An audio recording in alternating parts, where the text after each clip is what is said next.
大家好，我们是大叔中文。好，我们今天呢有一位来宾非常的配合我们哦，手势都出来了。好，那今天特别邀请到一位朋友，这个朋友呢非常的特别，他有一些经历值得我们去听一下。那我们欢迎德鹏。对，欢迎德鹏。好，德鹏跟我特别有缘分啊，哦，但是这个缘分很有意思，是我们有一个，因为我们都是 italki 的老师嘛，中文老师，然后我们有一个共同的学生，他来自美国，他就是他的学习方法，我觉得也很值得大家借鉴，就是他同时找了很多的老师。每一位老师呢，都有一个就是有针对性的一个教学任务。比如跟德鹏，就是让德鹏帮助他来辅导他的 HSK 1、2级的这个考试。那这个学生跟我就是只在课上练习口语。OK，因为我跟那个学生每节课就是口语，不学新的知识嘛，所以我就只能就是常常聊一聊各个就是 HSK 1、2能聊的话题。就怎么样啊？然后他就给我介绍德鹏，然后我们上课就是总不能你我嘛，我们也要聊第三个人，聊到德鹏老师，对不对？然后我就会说德鹏怎么样啊？然后德鹏在哪儿？德鹏想家吗？那这样子，这样子我们让德鹏老师讲一下好。德鹏老师，你跟贝叔在这次的访问前就有碰过面吗？在网络上？这倒没有，没有，我们是完全第一次见面。所以今天也是你们两位第一次在线上碰面聊天。是的，是的。但是你们有一位共同的学生，常常彼此聊到对方。对，是他那个同学，他当时也跟我谈到了本老师。对的。所以我很感谢大叔中文，因为我就是没有办法找一个契机跟德鹏面对面聊，然后通过大叔中文。那我想问一下德鹏，就是在你印象中，笨叔是一个怎样的人？通过你学生和你通过这个学生聊的，对对啊，每个老师都有自己的风格和特点吧。那个同学当时是和我说，让我想想，已经几年前了。他是说老师非常具有亲和力，他会有一些肢体的手势去帮助他知道在说什么。对。对，我上课的时候就是手舞足蹈，然后道具很多。而且他也说他这个，他当时也给我发过本老师你们上课有一个录屏，应该几分钟。对对对。OK， 很有意思。是这样的。好，那我们现在请德鹏老师自我介绍一下好了，因为我们三位大叔对你都还不是很熟悉，所以也让大家认识一下你。对，好的。我刚才想的就是德鹏看了笨老师的这个录屏之后想，这老师水平还不如我呢，这是这样有道理，我觉得，因为 HSK 1、2嘛，可发挥的空间也不多，所以就对。好了，我们让德鹏自我介绍一下。好的。本老师的水平还是很高的，我从中也学习到了很多。好，那我就做一个简单的自我介绍。我是德鹏，是在 italki 上做这个中文老师，是从2020年4月开始的。我现在刚刚是这个博士毕业，我的专业是国际政治。现在的话，对，我曾经前往这个墨西哥去那个地方，留学了1年，就这样。博士已经很厉害了，我觉得博士生毕业。不过这个德鹏你是河北保定是吧？对，是河北保定人。那德鹏，我想问你一下，我们既然都来到节目了，我们就从头挖到尾好了。德鹏，你从小就在保定长大吗？对，我家是农村的，我从村子里长大，一直高中之后呢，上大学就去了西安，在西安读的大学。在西安上的学西安大学吗？西安没有西安大学啊。西安没有大学，西安有什么大学？很多大学。西安有西安交通大学、西北工业大学、西安电子科技大学。西安大学多了。那你是在西安哪一所大学？我在西安外国语大学。外国语大学对。那所以可以推论德鹏的专业是外国语文嘛？西班牙语吗？这个推论是非常的，精准。没还就是是错了。你的专业里边有一个词是对的，有语是吗？第一个语字是对的。语是对的，是不，是外是对的。外是是对对的。啊。对，我的专业是外交学。好，外外交学交啊。对啊。对。哇， OK，西外还有外交这个专业吗？那好外交学奇了，学什么？学什么？对。对，它分为3大部分吧。第一部分是这个历史方面的国际关系史，啊，OK，第二部分是外交，就比如说国家与国家之间的外交对。规则、礼仪等等。第啊三个是政治学，政治学的一些原理、一些理论这方面的。那德鹏，你要是就业的方向应该是去什么大使馆这种地方，还是？对，有很多同学会去各个部委，外交对。部、商务部、中宣部这样的地方。那德鹏，你高中的时候就觉得外交是你要读的专业吗？还是这是误打误撞？应该是我的一个理想吧。我一开始是觉得国际关系方面以及这个搞外交应该是挺有意思的，所以就专门选了这个专业。对，那你现在呢？现在怎么想的？现在想法有一些转变了。目前的话还是这个专业方向，但是会做一些研究，搞学术这方面的。搞学术方面啊。因为德鹏你现在算是汉语老师嘛，对不对？所以跟你的专业其实是有一点差距的，对不对？所以这中间到底出现了什么样的不同的转折？还是说你在大学的时候发现教汉语也是你的一个兴趣？还是说这个汉语老师是为了你的这个一个下一步的对事业的一个辅只是为了助，生活也有可能，对不对？也可能是了解一下其他国家的学生的想法、不同的文化。对啊，对。对，这些原因都有吧。我觉得最主要的原因还是，想多认识一些外国的朋友这样子。我当时教这个汉语的时候也有兴趣，因为我一开始的话是想练习一下英语口语。对，当然教汉语的时候也可以使用一下。另外的话，我也在硕士期间学习了西班牙语，所以对也有一些拉美的西班牙的学生。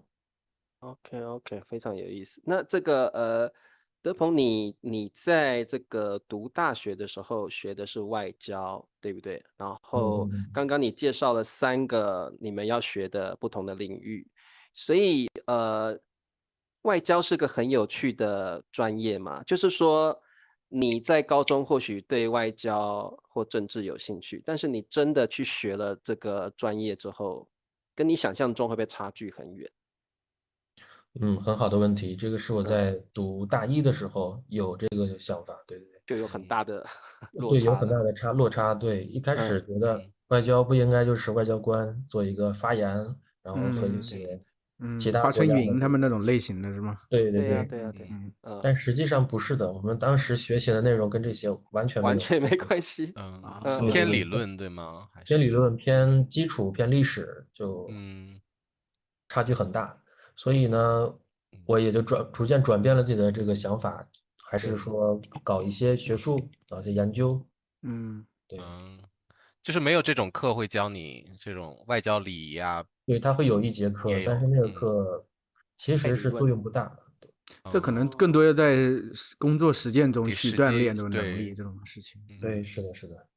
OK， 所以外交官，但是这个竞争会很激烈吗？就是毕业以后。对，很激烈。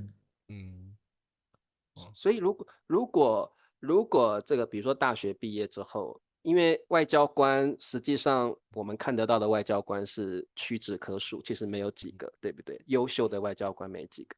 那如果毕业有这么多的这个外交科系的同学毕业之后，他们当不成外交官，他们能够做什么事情呢？或者是这个专业之后的出路会是什么？很好的问题。首先我们要先了解啊，一开始我也是这么想的，就是我学外交学，那我毕业之后就要当外交官呀。外交官，对啊。但实际上，真正成为外交官的那些走在一线的人，他们的专业并不是学外交学的，而是各个小语种的，比如说土耳其语啊，各个俄语、 OK，英语等等。那他们是怎么变成外交官的呢？对，它有这样几种途径。第一个是在大三的时候或者大四的时候，外交部会有一个到各个学校去遴选，就是选一些优秀的学生，然后呢，通过一点这个考核和面试，然后呢，他们再参加考试、面试，最终他们就进入这个外交部或者是其他的部门，这样的。怎么选？他们来了就是说你们对谁学习成绩最好吗？还是怎么样？对，跟学习成绩有关系。首先，这个外在形象上一定是要过关的。对啊，那肯定，对，然后第代二个就表国家的是形象，肯定，对，成绩一定要靠前。哈，对，是这样的。口条吧，口条要好，对不对，对和语言表达能力要强。 ？OK，原来那外交官有颜值的这个标准。那对笨叔可以啦，我是不行啦，我可能我第一关觉得我太就被刷，肥了吧？第一关被刷下来了。笨叔太小白脸了，不行我，不允许。而且这个不够外交强硬官，外交官我觉得个性也很重要，你一定对要这个要强势，然后要有自己的想法，因为有时候你面对外国人的时候，那个气势要出来，对不对？不然感觉就不像个外交官。那还这个有当外交感觉官是不是要中国以前，我现在不知道啊，我只是看新闻。我看以前是中国外交是韬光养晦，最近几年大家可能看的这个比较强势一些，像赵立坚呐、华春莹他们说话的很犀利，可能这和整个国家政策的转向有关系。以前可能都比较韬光养晦一些。对，所以我们现在说是从韬光养晦到有所作为，这样一个转变的。是的，是的。那这个德鹏，我觉得这个你在大学学这些外交的课程的时候，对你的人生或处事会有什么不同吗？我的意思是说，你在高中跟你在大学的差别，就是你在大学学了这些专业，学的这些技能，学的这些外交官的技巧，你觉得对你的处事方式或想法有什么不同吗？比如说，我学的这些外交的技能，我应该要更强势一点，或者是我应该要更了解什么样的事情，所以有一些转变吗？很好，分两部分讲吧。第一个就因为我的家乡是在河北，是一个高考大省，所以实际上我在高中是没有社交的，也没有这个人际关系方面的这个来往。对，我的重心全部在学习上。那在这样的一个基础之上呢，当我进入大学，如果排除这个专业方面的这个影响的话，大学是我人生的一个开始，就是社交生活的一个开始。所以，我一开始的这个改变或者转变的话，是和很多的同学交朋友，参加很多很多的社团的活动，是这样的。但是如果提到是专业对我的影响的话，我可以分享一个经历吧，就是我参加过一个这个活动，一个组织叫模拟联合国大会。很有名，好多大学里都有对对这个，好像就国外的大学里也有这个活动，对对对，我记得。是的，是的。所以呢，我通过这个活动呢，一开始第一场的时候，我非常的胆怯、不自信，因为它全程要用英文来表达自己的意见。这个模拟联合国，你能介绍一下它具体这个社团这个组织是社团是校际之间的，还是只有在你们学校有之类的？对，但具体要做些什么？是校际的。首先呢，模拟联合国，它其实就是模仿联合国大会的时候开会的整个流程，对，应该做什么。所以每个学生或者两个学生，他们作为一个代表，比如说我是中国的代表，他是美国的代表，对。然后我们去根据某一个特定的议题，比如说全球的气候治理，我们去参加一个会议。对，在这个会议上呢，每个国家根据自己的立场发言，然后其他国家也发言，其中就会有冲突、有碰撞，当然也会有合作和妥协、游说。那在这样的过程中呢，我们写出了一些立场文件，写出一些合作的一些这个叫 draft paper， 叫什么？叫草稿，也不叫草稿，草案，对对对，草案，最后呢，也有一些国家去签署，最后我们再一起讨论这个草案，去让它通过，大概是这样一个流程。哦，那就和正式的基本是很类似的流程了，基本上。对，流程是完全一样的，只不过是一个压缩版小型的。对，但是这个很重要因为以后或许你们会有一些实地的，真的要去联合国做一些这个机会的，然后要表达自己国家的立场，还有合作，这又是另外一个层面的事情，对不对？然后还有使用语言的这个挑战，所以这个很不容易耶。对，所以这个德鹏，你当时你们是通过什么样的方式来演练呢？比如说是分组吗？还是你们就是一个人自己准备？那个方式是怎么样？对，好，就先回到刚刚的那个问题啊，我的转变，对，是通过这个活动，然后给了我一些信心。我参加第一场的时候，我是带着学习的心态，因为我不知道这个整个流程是怎么样的，我的口语表达可能也没有那么强。但是在第一场之后呢，我就知道，我如果作为一个国家代表，首先我一定要主动，我要去外向，要和其他的这个领导，就是其他的学生，去跟他们一起去谈某一些具体的问题。其实，在这个过程中，我的性格就逐渐变得越来越开放，越来越喜欢和人交流这样子。对，那继续讲的话是在这个口语表达的时候呢，你也可以通过这个过程中学习到其他很多同辈甚至更优秀的人，他们对一些事情的这个处理方式等等。我觉得这个是通过这个活动带给我的一些收获和感受吧。对，这个茶叔你可能不了解，我觉得德鹏这是一个很大的蜕变，因为就是河北，就是因为高考吧，每个省就是不一样。像在河北的话，必须要特别努力啊，要就是竞争的特别激烈，去进一个好的北京的大学。那如果是北京当地人，可能不怎么学习，玩一玩，学一点儿，可能进的是同样的大学。所以就是在河北的话，跟其他省比的话，就是更难。可以了解。哇，那这个我想了解一下德鹏，你自己觉得你是什么样个性的人因为你说你从小在农村长大嘛，但是河北又是个极其竞争的一个地方所以我觉得这是一个有点矛盾冲突的环境吧。因为农村应该是相对比较淳朴的地方嘛所以你自己觉得你小时候的个性跟你现在的个性有什么不同？然后我觉得你到大学可能会更了解自己吧，因为你有更多的生活的挑战嘛。你自己怎么觉得？好，你说的是农村生活和这个学习竞争激烈是一个不一样的，我觉得是一样的呀。你觉得是一样的？可是农村不是比较单纯吗？单纯只是性格的单纯，但是你说的这种学习竞争的激烈，从小可能就很激烈，学习就很需要很刻。它也不是你性格的激烈，只是你学习要努力的这个激烈，所以它跟你的性格其实没有影响的。没有，了解。德鹏之前提到一句话，就是因为像你说河北这个竞争很激烈，学业很繁重，所以从小到大你就是其实社交会比较少，朋友比较少。相对以前是一个相对比较内向的性格。对，就是你知道我现在和我们说几句话，感觉你是一个很沉稳的，会想的很多的，字斟句酌的这么一个人，这可能是你从小到大这么一个习惯。我是的，这也是正要回答茶叔的刚才那个问题，我是一个什么样的性格的人？对，我是一个性格比较沉稳的人，也是一个你们有没有测过自己的这个 MBTI？什么东西？我好像测过，是回答一些问题，然后测你是那个16种性格中的哪一个，是不是？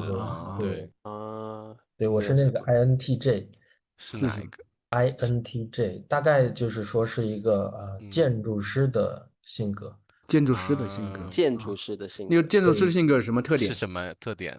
对，因为首先第一个字母音就是那个 introverted， 就是内向的。另外就是 E， 我经常我刷视频就会说你是 I 人，你是 E 人。对，就是可能你们没有听说过，就是你是 I 开头的还是你是 E 开头的？你是内向的还是外向的？外向的，extrovert，introvert，extrovert。那这个个性，也就是说我自己的个性特点呢，是首先是一个内向，就是内倾性的一个人。第二个就是性格比较稳定，就是情绪稳定。对，就是对自己的这个做事啊、工作、学习是非常有规划的，有计划。还有的话是一个非常为别人着想的吧，其实有一点内耗，就是自己会想很多。你跟变叔是同一种人，我也是，对，但是就我觉得是为了德鹏的那个想法思维很清楚，条理很顺，对，然后是的，对我的是脑袋里是乱的。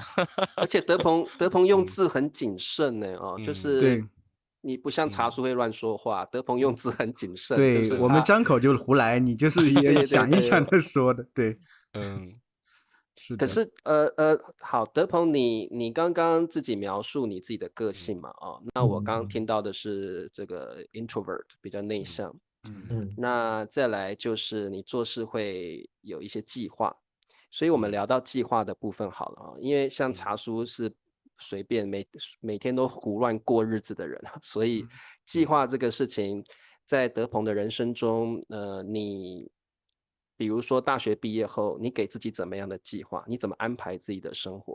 那我们也知道疫情这阵子也来了嘛，是不是也有打乱你的计划？所以你大学毕业后是怎么计划自己的人生呢？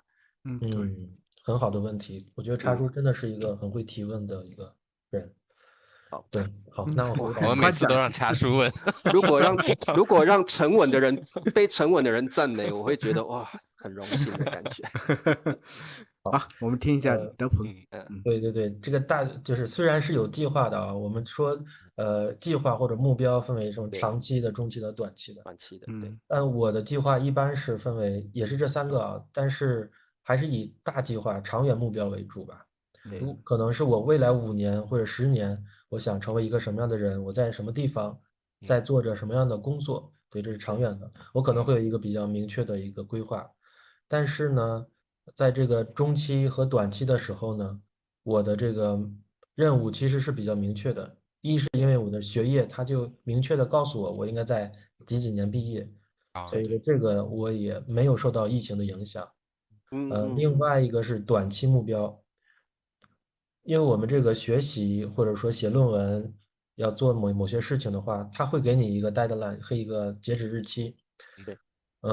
很多人可能会在前1天或者前1个星期才开始做，我不是这样的，我是把所有的任务都分成每个小的部分，然后设定说好，我要在这2天内把其中的一个环节我要做完，所以说它其实是有弹性的、灵活的。我可能这1天我10个小时都在玩，但是我用了1个小时把那个环节做完了，我就完成了我的任务。OK， 短中这样方法长期很好，很自律啊，对啊，需要，对，这个自律性要很高啦。像我一定是先玩完了再做自己该做的事情。对，OK。对，我很好奇，德鹏，你这种性格是怎么养成的？是自发的这种天生自驱的这种状态，还是父母从小给你有这种教育啊、引导啊什么的呀？这个应该是自驱的吧，自发。我从小就是一个比较好胜的人吧，我喜欢什么事都做第1名，所以每次我学习成绩不好，我考了第2名，我都会很难过，要难过好几天。对，所以说我希望自己是一个优秀的人，所以这样的话就成为了一种习惯。那我有2个问题了。第一个问题，你的父母亲在你这样个性的养成，有没有在教育上，就是让你有这样的定型，就是让你成为一个想要变成一个很优秀的人？父母的教育有没有这样的影响？还是说，其实这跟你父母的教育是脱钩的？所以父母的教育有没有这样的影响？那第2个就是这样的性格，会不会给自己一个长期的压力，或者是就像你说的内耗？那个如果有内耗是怎么样的一个过程呢？对，好，很好的问题。好，第一个是关于父母的教育，其实是正好是怎么说呢？对，我的父母其实是非常放养我的，他们不怎么关心我的学习，因为我从小学习很好，他们也就很放心，不担心。对对对对，另外一个的话，我爸爸，我父亲他也会说，不用太担心，不要有压力，你只要做到中上游就好了，甚至说不及格也没关系，所以他其实不会给我很大的这个压力。OK，对，所以从这个父母的教育方面的话，我觉得我还是挺自由的。那你为什么对自己要求那么高呢？对啊，这也是查出的第二个问题。对，也还有关于这个内耗的问题。我为什么会对自己要求高呢？因为我自己也受不了自己的不优秀。OK，你是个对，完美主义者吗？觉有那你得有有有，就说你这个是天生性格的原因。对对，是的，是的，嗯就是比如说同样是做一件事情，对，他做到了，为什么我做不到？我不仅要嗯，做到，我还要比他做得好。更好，如果是我关心的地方，我比如说学习，或者他做了一个什么事儿，当然并不是说所有的事情我都想要争先，不是，是只在几个我感兴趣、我愿意去付出的地方。懂。对，对啊，那这样的性格很辛苦吧？我不晓得啦，就是不一定啊，我觉得也可能是一种享其实是受，对吧？乐在其中。对，达到目标不一样。的过程，其实是让你觉对，得满足跟哎，那我很充实。好奇，因为是按照德鹏这种学习方式，那你就是从小到大这些所有的课程，你都是感兴趣的，还是你对哪些更感兴趣？比如语文、数学、英语等等，有没有偏好一些的东西？就像你会更愿意投入更多精力去学习的东西，课程。嗯。嗯对，我的学习成绩的话是非常平均的，就是所嗯有的科目都差不多，没有说哪个特别强，也没有说哪个特别不强。但是哪个让我最感兴趣，其实是学语言嘛，语言，对，语言。学英语啊，学其他的外对，语啊，这方面的，这是我喜欢的。那那你说的是学语言当时为什么又会报外交呢？按道理你应该更去学习别的或者别的语言或者英语等等。你进的是一个外语学院嘛，对不对？对，我当时因为高中的时候也是觉得外交学就是可以走外交方面的这个路径，对，但是实际上是需要学小语种，这是我进入大学之后才了解到的。了解，对对对，因为德鹏他去了墨西哥嘛，所以因为德鹏刚才谈话给我的感觉就是特别的沉稳，特别冷静，然后但我觉得墨西哥人就比较热情。热情奔放那种，所以德鹏，首先我知道你是在这个疫情就是刚爆发的时期出国的，那个时候中国的管控我觉得是比较好的，然后感觉大家都觉得待在中国是一个更好的更选择，很安全的。少有人出国，因为国外那个时候爆发挺严重的。就我想两个问题，第一个问题是你为什么那个时候毅然决然的，就是决定还是要出去？第二就是你到那边之后有没有这种文不化的 适应啊。这种不适冲应啊？对击啊，冲击。好。为什么一定要去？首先，因为我的研究跟这个拉丁美洲有关系，所以我的计划当中是说，我博士期间我要去一个拉美国家，所以我一我的内心是十分想去的。第二个是我得到了那个学校的邀请函、邀请信，这个是很不容易的，哦，所以我不想对，轻言的放弃这个机会。对，那对，拉美国家那么多说西班牙语的，你第一选哦，择就是墨西哥吗？是的。嗯我是这么想的，其实还是你听我的表述你就明白了。嗯首先，拉美国家哪个国家算是比较强的说西语的国家？对，墨西哥、对，阿根廷。对，那我就选了墨西哥。那嗯墨西哥里边最好的学校是哪一个？嗯不是你们知道吗？是这个大学吗？对对对，大学是呃 UNAM，就墨西哥国立自治大学。然后对，所以他们发了邀我选择。请函给你，对对对，对吧我先要？OK 联系他们，所以 OK，我就选择了这个大学，然后再好选择和厉害，我的对，专业相关的拉美研究，对，所以我就选择啊，了他们太棒了，对。这样的。这个是在你计划中的事情吗？对对，是的，也是的，是在你计划中的事情。那对，那个所以你是那种时候，就是有计划，我是一定要去执行的，不管有多少困难，我都会要去完成就这么一个人。量力而行，尽力就行。可能如果当时我尽力了，但是没有去成，那也无所谓，因为不是我自己不行，而是控制，客观的条件。对，那不是你可以那个时候不控制的。会很害怕吗？就是外面有疫情，然后不会，不会，嗯，家人没有对，阻挠你吗？说你看外面那么乱，你啊、也没有。也没有，对，那因为男的我很难懂。看新你看闻好像他父母是放养他的，所以根本就不在意。对啊，因为这跟那个健康有关系嘛，所以就对对对，比较是的，严肃的。确实说是要谨慎，但是我看一些新闻，国外其实已经放开了，那个时候已经正常生活，我觉得对对对，应该是没有问题的。啊，你是德鹏，通过自己的判断，对吧？自己判断那觉得其个时候，实应该没啥问题。对，德鹏，你那个时候西班牙语的程度到什么水平了？嗯，我的西班牙语的水平的话，嗯我在去之前其实已经学习了4年。嗯，哦，对对对，那你所以真的上大学就真的开始学习西班牙语了？对，我从硕士开始学习的。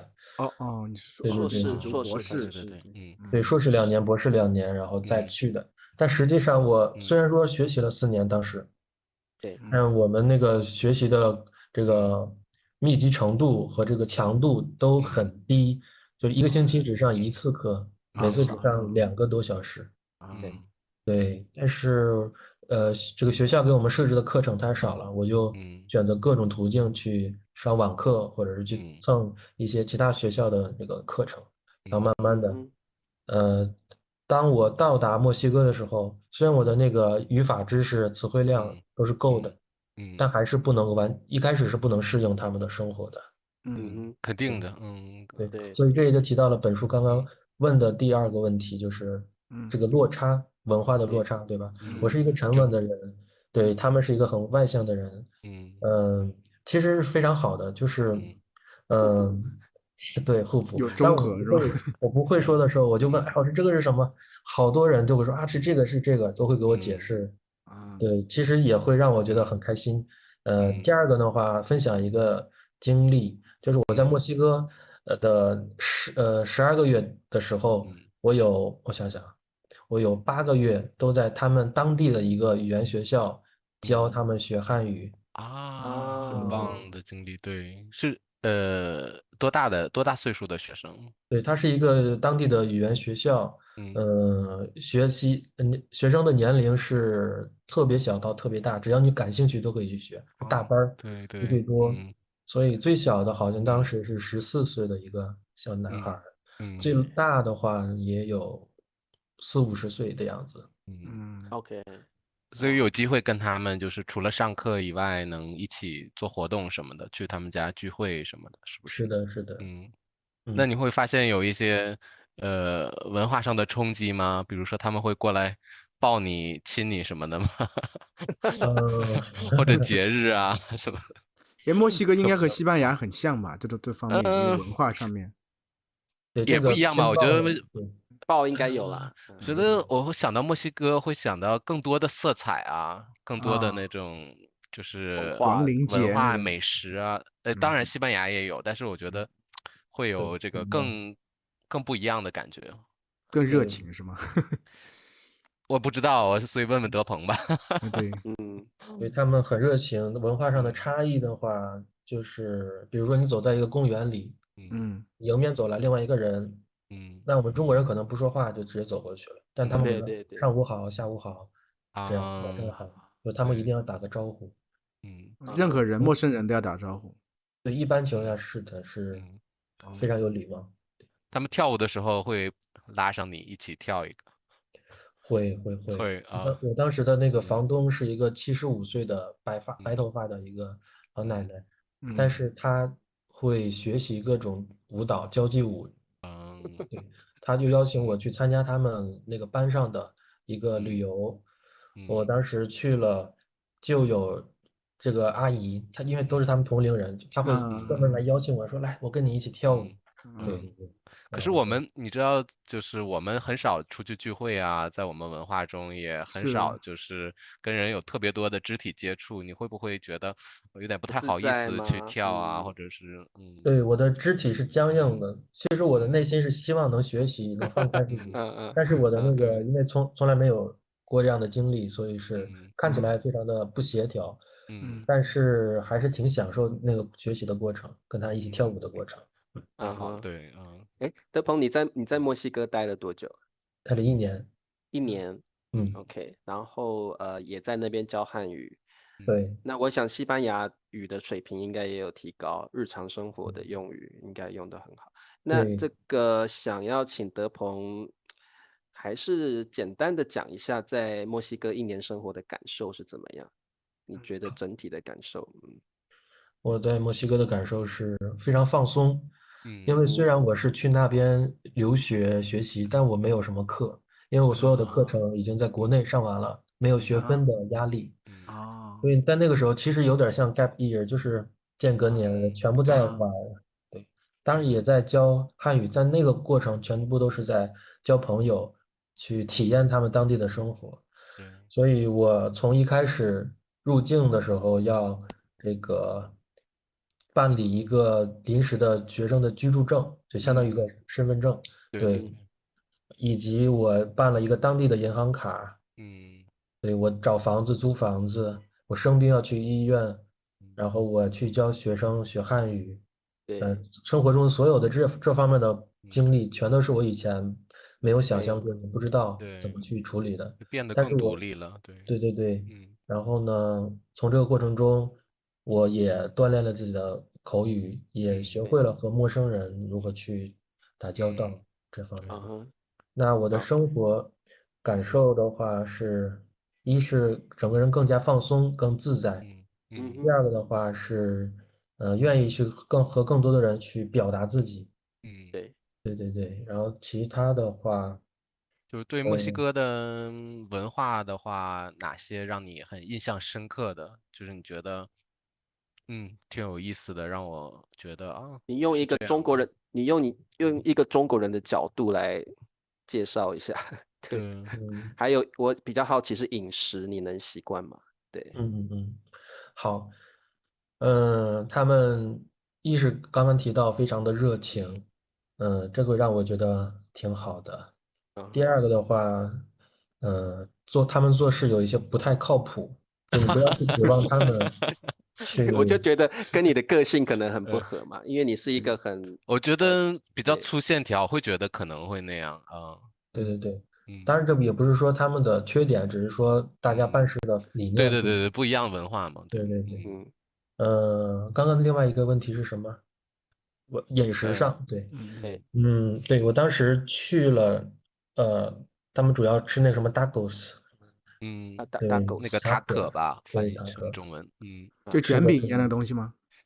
好像是对，比较硬吧，我也对忘了，是对对对，在卷饼吧？对，卷饼，中国的，比如说你去那个肯德基吃的那个墨西哥鸡肉哦卷，那个都不是那不一样，个样子的，完全不一样。不一样嗯，啊，形式一样，但材啊就是料呀、嗯啊，口感那肯定会不一样的啊，那就是嗯那种形式的东西，对吧？就是对，有卷起来点像我啊们吃那个北京烤鸭，它那嗯个薄薄的啊一个小饼，啊它是那种啊软的，当然也不是那种饼，嗯，啊然里边的后你的，馅好像是各种各样的肉对馅和香料啊，对哦对对，嗯肉馅和香料很好，嗯但是他们不这样说，嗯那叫就是肉馅儿是可以的，但是那嗯个不是香料是什么叫蘸料啊酱呀，啊，啊蘸酱那些东西，蘸对对对酱之类的啊，对对啊，对好像那什么牛油果酱是吧？还有什么对对对，嗯就 奶 verde 油，还有 rojo，绿色嗯的是不辣的，红色的是嗯辣的，你可以自己嗯选择。对，墨西哥好啊像特别喜欢吃辣吧？那边你习惯吗？河北人吃辣吗？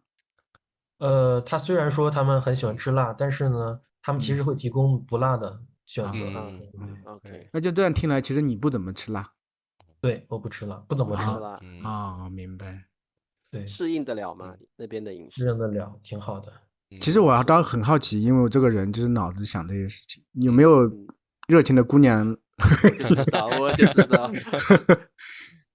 有，有嗯哈，啊，那你能不能分享一下等等，异国的有的意思情缘？是说我有们很有遇八卦，对，有遇到，还是真的有一段是他们嗯追求你吗？还经历？是对，嗯嗯还是对，就是这个嗯不便多说，但是是有的。啊，是有啊，的。好的好的好那的，那那好的，那德鹏就是嗯没关系，不讲这段经历。但是我嗯，想知道的是在墨西哥能够有一段恋情是很容易的事情吗？就是不太容易。不太容易啊。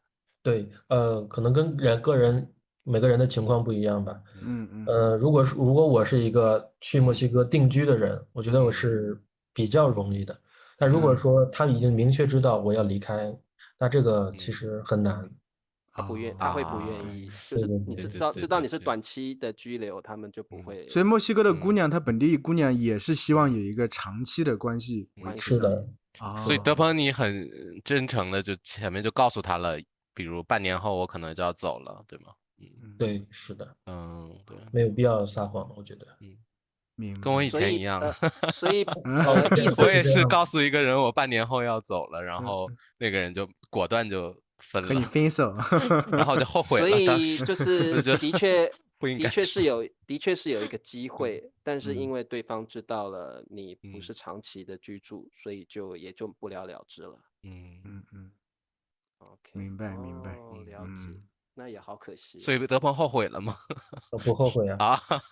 我很后悔。对，因为你没有长期住在那里，这个远距离的恋爱也是很困难的。而且这怎么说？早痛不如晚痛不如早痛，你早点长痛不如短痛啊，长痛不如短痛。对，是的，对，其实也是对人家的一种负责吧。负责是，但是不一定，就是我就后来想，可能不一定能真的走过6个月，就是不如就有那个，就是如果别人没有问的情况下，就是不说，可能也不算是一个不负责任吧。对啊，这是我的想法。我印象中有些差别，我以为就是那不是，我是觉得，就像东方的女性可能更在乎长久的关系。我其实也不知道，就是拉美，我以为拉美有什么更热情、更在乎的是当下的感受，想不到也是比较在乎这种方面的状态。对，他们其实是很喜欢，希望建立一个稳定的、长远的一个关系。对，那边还是挺注重家庭的，我觉得。对，就好像我觉得好像也是刻板印象吧，给大家的感觉好像西方女生好像多么开放啊。其实我觉得大部分人还是追求这种长久稳定的关系。对，看来应该是，而且不过德鹏的决定是对的啦，因为你只在墨西哥待1年嘛，你1年之后回国了，就真的很难了。像远距离的恋爱是很困难的事情。对。其实我对德鹏有一个好奇，就是你因为你是一个有长期计划的人，你之前提供的信息就是你现在在做中文老师，但是你想往学术上面发展，对不对？那往学术上面发展的话，一般是不是得进院校才能去做这些事情？对。那你是准备要去面试进学学校，是不是？对，是在朝这个方向努力。明白。就是中文只是说还是维持这些生计的状态吗？中文教学的状态？对，爱好吧，是一个爱好。对，就有课就教，但是不是我，所以我的那个课时费也不是特别高，因为我的重心只把它精力放在自己的计划，自己的计划上。我觉得这个很好。是的，对，就是有时候你们两个对这个河北有没有什么刻板印象？我们可以问一下德鹏。我们大家对河北其实也不了解，同学们其实也不怎么了解，因为河北刚好是把北京包起来这么一个省份，其实地理位置很特殊。对，问一下来自台湾的朋友，你对河北有什么了解？茶叔，你对河北有什么了解吗？对，河北很多观光景点吧，然后说一个名字。那个张家口在河北吗？不是啊。张家界吗？张家界不是张家口，张家口是哪里？张家界口是哪里？张家界，看我地理多差。张家口是河北的，挺好。也是河北的，对嘛？你看我的地理不好。灿叔，你们地理不好，不是我地理不好。在张家口还是什么？张家口。对，笨叔的你爸他们老家在河北，承德，不对啊，不是，因为我爷爷他是那个东北重机学院的教授嘛，然后他们随着那个东北那个学院搬到那个河北的秦皇岛的燕山大学，跟他们合并了，所以就我爷爷奶奶家在那个地方，在秦皇岛北戴河那儿，但是那个地方是这个国家领导人的这个度假的圣地。所以就每次夏天我回去就感觉安检很严格，比如这次跟我妈妈我们2个就是去看我奶奶嘛，然后我们那个火车其实路过很多地方，但是路过秦皇岛和北戴河的这2站的乘客需要有一个更额外的一个安检，看你那个包里面有没有带刀啊什么的。但是但是但是过了安检，我觉得我进了秦皇岛，我随便进一个超市还能买刀，所以我就觉得为什么要再额外安检？河北的对，刀跟你带的刀不一样。不一样。对，这个因为我对河北的认识都是很多历史事件嘛，都会发生在河北，感觉河北省是一个充满历史背景的一个省份，山海关所以啊，对啊，对，然还有秦始皇后求仙入海啊，还有很多《三国演义》什么的，很多都是历史小说什么演义都在那里发生，所以德鹏，你觉得河北人跟其他省份的人有没有什么比较明显的个性上或哪里不同？你觉得？很好。首先呢，第一个，在你们提这个对河北的印象的时候，河北人的第一个给人的感觉是他们的存在感很低，就是好像大家都不知道。对，在中国是就是这样的。不晓得河北人的特色是什么，对不对？对对对可能聊的很少，对对对，对，因为有的省份的个性是很明显的，它的特色但是河北真的想不出一个代你说表性的四川就个性。说四川美女，然后什么川菜啊，东北二人转，对呀，对，是有这么一河北个状态。是缺少这样的一个特点的。但是河北人他的特点的话，其实是分开的吧。比如说河北，它是一个围着北京、天津，所以挨着东北的地方就比较偏东北，他们说话可能也带东北的口音。对，偏挨着山西的可能更喜欢吃面食，南边的可能怎么样，跟河南更接近了。对，但是他们河北人有一个共同的特点吧，就是都比较踏实。就过日子的那种人，不会说那种偷奸取巧，等等，做一些丧尽天良的事。这种人是少数，大家都整体而言都是内心非常善良、求上进的这样一群人。对，比较踏实、脚踏实地的那种个性，比较务实了啊，应该是比较务实。就看德鹏都看得出来，有计划、踏实。那河北人都比较内向吗？当然也不是啊，河北有很多人。当然，河北有很多人，所以大家也是性格。对。你能不能给我们介绍一下河北就是比较有名的人？郭晶晶。郭晶晶是河北人呢。对。郭晶晶跳水皇后呀。然后那个有一个女明星叫赵丽蓉。赵丽蓉也是河北人呢。唐山哈，唐山，不是吃糖的山，不是普通话。唐山话还挺有意思，怎么说来着？你会说？不会说。我的高中英语老师是唐山的，对。唐山人。河北有方言吗？分地方吧，比如说我忘了，好像是承德，就是普通话的语音的采集地，就是河北的承德，好像是。对。所以河北人说普通话其实是更趋向于普通话的。对。但好像我在秦皇岛感觉稍微那个尾音会有一点上扬，说话的时候对。因为我们现在的普通话其实就是北京话嘛，对不对？它是在河北那边那个，它其实在河北收集的，因为河北普遍的 OK。对，北京本地的土话，它这个儿化音很重嘛，不一样。对，北京的儿更多所以河北人说话都会有儿化音很重的感觉嘛。其他我们说我也不了解。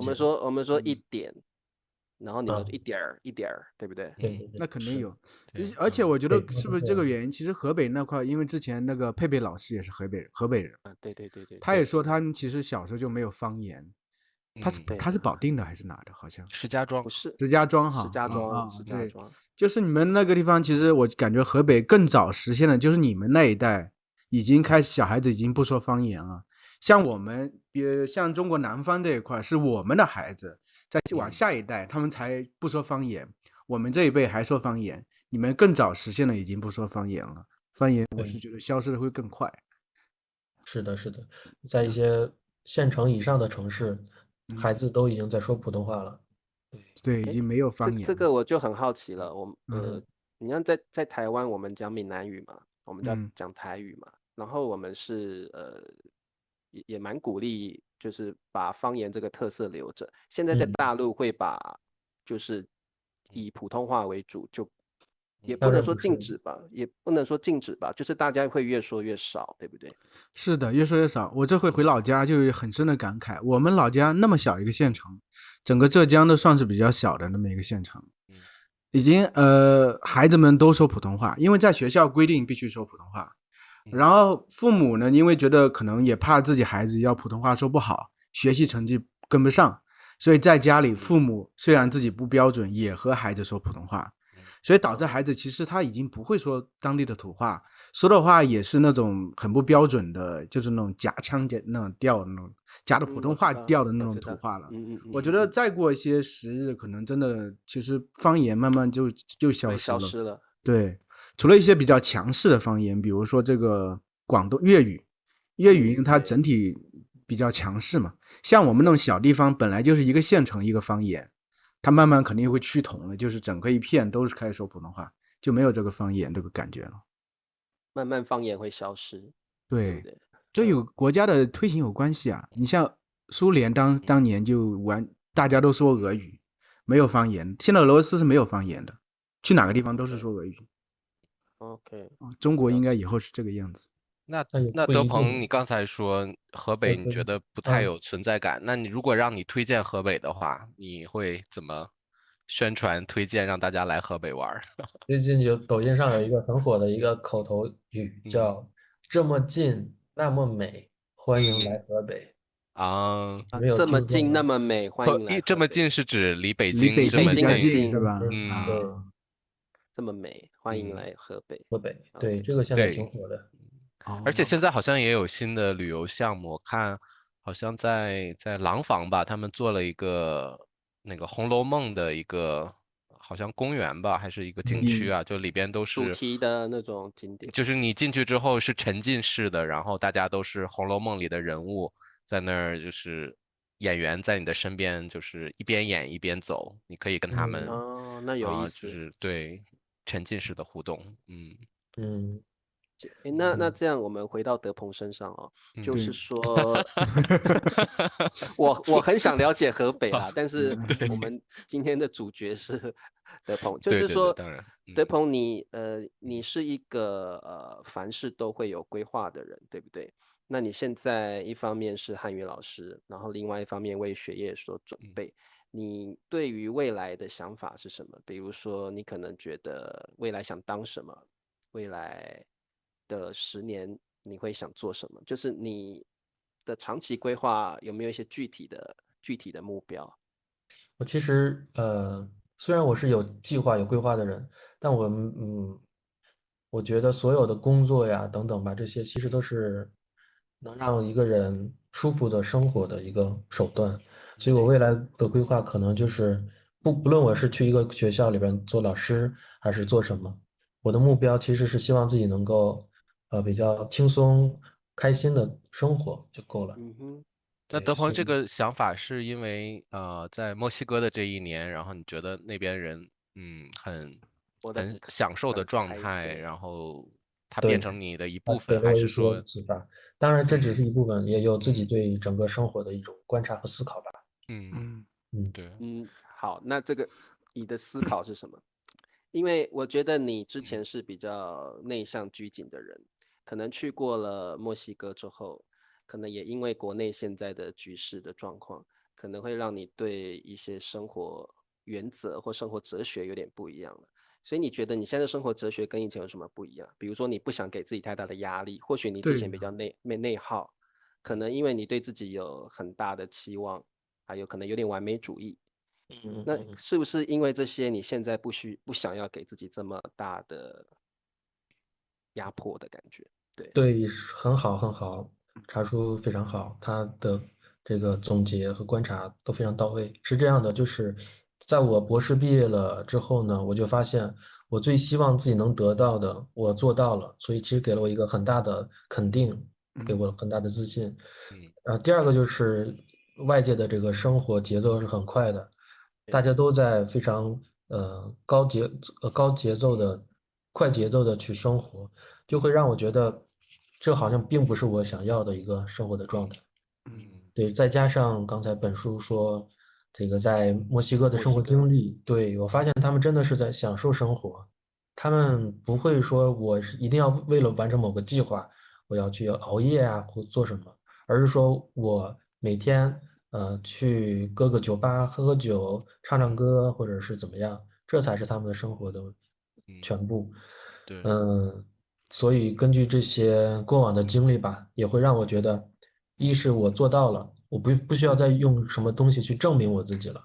嗯第二个就是，我也不希望自己也陷入到这样一个快节奏的生活中，让我失去了自己，没有了这个自己的一个生活节奏。对，再加上去留学的这一段经历，会让我觉得我应该是希望一个节奏缓慢的生活。那你这一年在国外的生活，然后现在你回来以后，你是想未来再出去吗？还是说你就决定在中国定居了？然后会不会因为一年也是一个很长的时间，你会回来以后你会觉得有不习惯的地方吗？不会呀，嗯对对对，一年其实很短的。嗯对，所以生活没有什么不能适应的。第二个就是未来希不希望再出去，我觉得这个还要，其实虽然我会做规划啊，但我不会做很具体。我说明年我一定要去哪个国家旅游，是未来10年我要去，一定要出国，没有，就是过好眼下的生活。未来可能会出去，也可能不会出去，不要想。我对我自己说，不用想那么多。不要想太长久，对，对对对，很好，顺心而为啦，就是快乐就好了，然后踏实就好了。那也不需要刻意去证明什么，因为也都证明过了，所以其实过得快乐就好了。对，德鹏怎么现在变得好像老人家的那种哲学跟想法的感觉了，好像很老子思想的感觉了。对，其实我对德鹏很好奇，就是因为他学的是外交，学的是国际关系。因为我们每个人每天其实会接收到很多这方面的讯息，因为我们毕竟不是专业人士。我想德鹏从自己的你要角度，问敏感问题吗？你要问敏感问题啊？没有听起敏感，来你在铺垫是吗？没有敏感问题。德鹏不在意的话，我们可以聊敏感问题。我也没啥，我只是想大概让德鹏对讲一下，就是中国这些外交的关系，就是你所理解的现在中国这些外交的状态是怎么样的？很好的问题，嗯但是也很大，因为中国外交说白了，它分好多岸。中国与大国之间的外交，中国与发展中国家的外交，中国的周边外交，所有的外交其实都，需要去找到一个最根本的东西，就是中国想怎么做，它的内心到底是想以一个什么样的方式发展。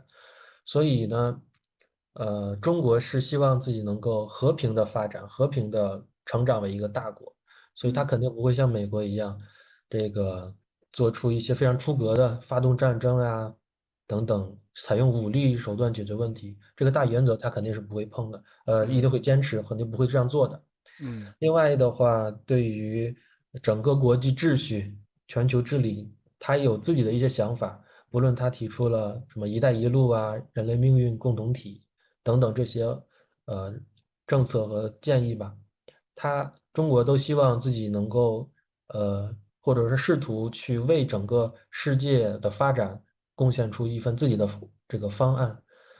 对，这是他的一个总体的一个原则。那对于整个外交，其他都是一些具体的事例了。那在基于这个原则，可能会出现一些地区冲突或者一些矛盾，但中国还是希望以一个和平的方式，以建立在一个经济能够保证稳定发展的前提之下，和平的去解决问题，是这样的。对，那我还有一个问题，因为你说了一个比较整体的这么一个状态，因为你研究的是拉美国家和中国之间的关系，那因为这方面其实我们在大多数情况下很难了解到这方面，因为大家关注点不在这方面，关注点都在别的一些太平洋的上面一些事情。那你觉得中国和拉美国家的关系现在目前的关系是怎么样？具体的国家也可以。对对对，很好。就是一是从这个就是合作的方面来看的话，中国跟拉美其实是是在经济上的合作越来越多。有很多国家，比如说巴西、墨西哥、阿根廷这些国家的最大的贸易合作伙伴，除了美国就是中国了。所以说，中国跟拉美的这个经贸的往来是越来越多的。但是从政治上，因为距离太远了，对，其实是没有什么过多的交流，也影响不到他们。对，当然也有一个例外嘛，就是古巴，因为古巴是社会主义国家，对，会更亲近一些。就是到目前，其实还是政治上影响是很微乎其微的，很少，主要还是经济上的。是的，是的。那你觉得，就是经济上交往日益密切之后，会对政治产生影响吗？会，肯定是会的。对。但这个主要体现在呢，是在一些国际舞台上的一些会议当中，可能会有更多的拉美国家愿意去支持中国的这个提案等等。明白了。德鹏，你在课上有一些学生会这个挑衅你吗？问一些敏感问题啊，然后你不会的，是怎么处理？他们的汉语水平还是不能够跟我比。1、2级而已。1、2级的。你要问这个问题，至少要5级、6级了吧？对，有高级学生笨叔老被问到这些问题。对，因为我教高级学生比较多，受到这个挑战啊。如果我有德鹏的知识储备的话，我可能就不慌了，是了。但是我就转移话题了。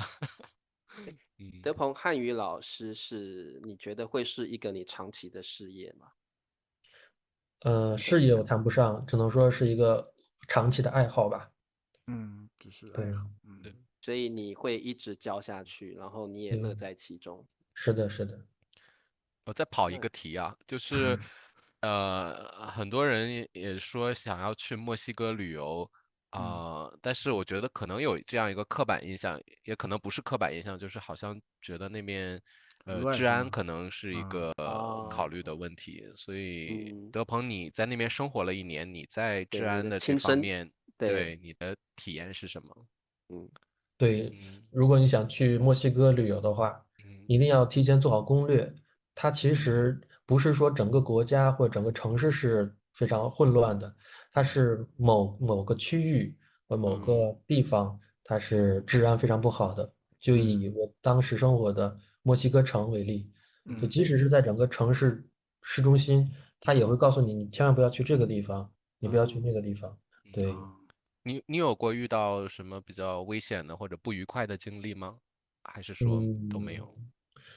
不愉快的经历有一个危险的，就是在晚上大概我忘了12点左右吧，就是最后一班地铁，当我出了地铁打车准备回自己住的地方的时候，就有人去向我兜售毒品，是这样。对，但是你只要跟他说，不是说要抢啊，或者是不会，但你只要跟他说不需要，他就走了。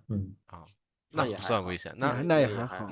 对你来说就是其实游客不需要担心，对吧？就是你只要做好攻略就。因为可能我也是因为是男生的原因吧，女孩还是要多注意的。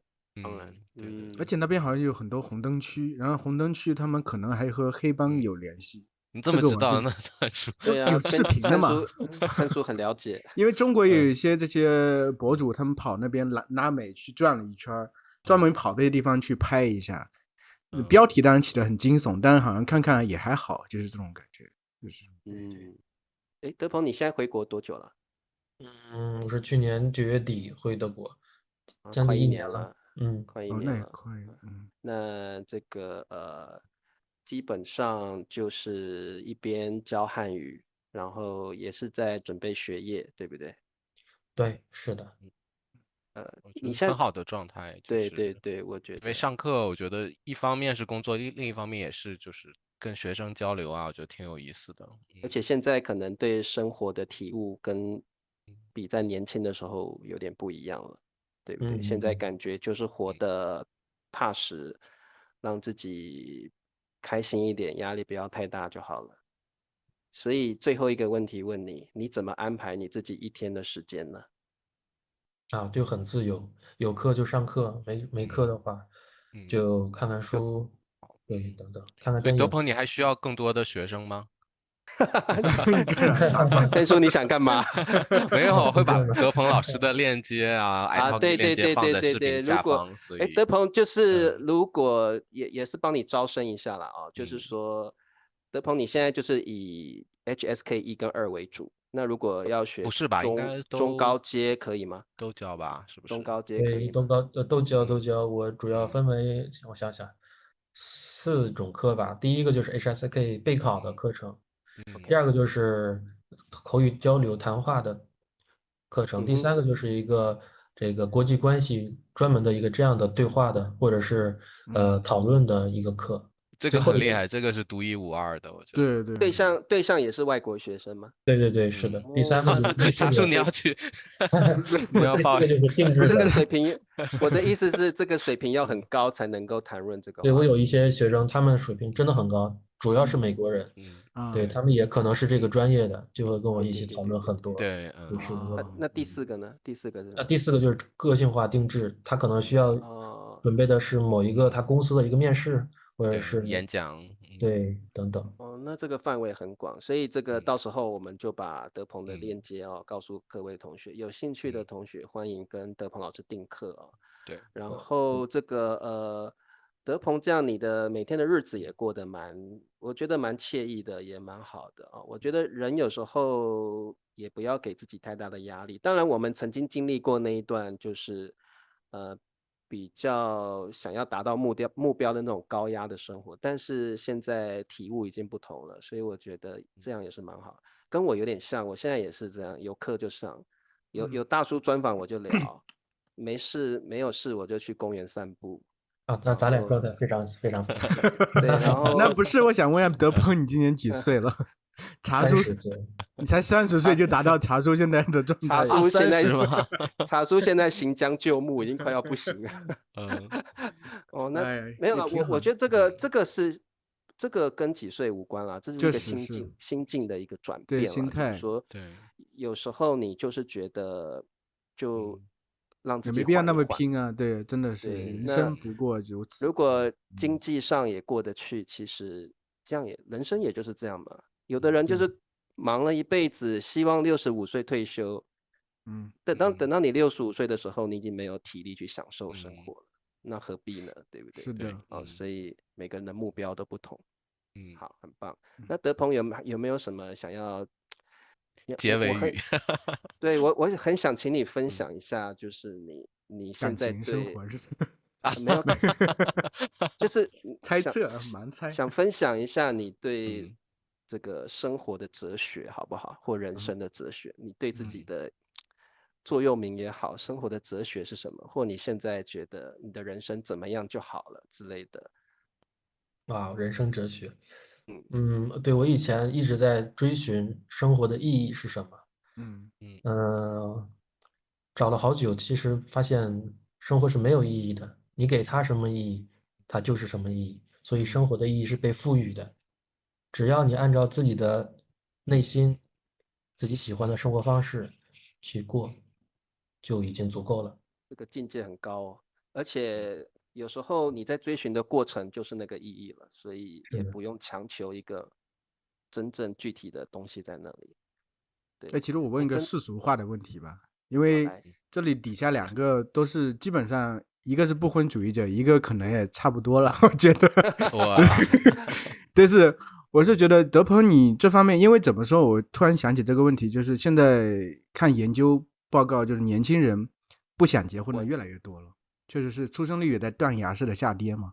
就是大家可能更在乎的是自己的生活，觉得结不结婚也无所谓。这方面你有什么样的想法？组建家庭等等，你个人的想法。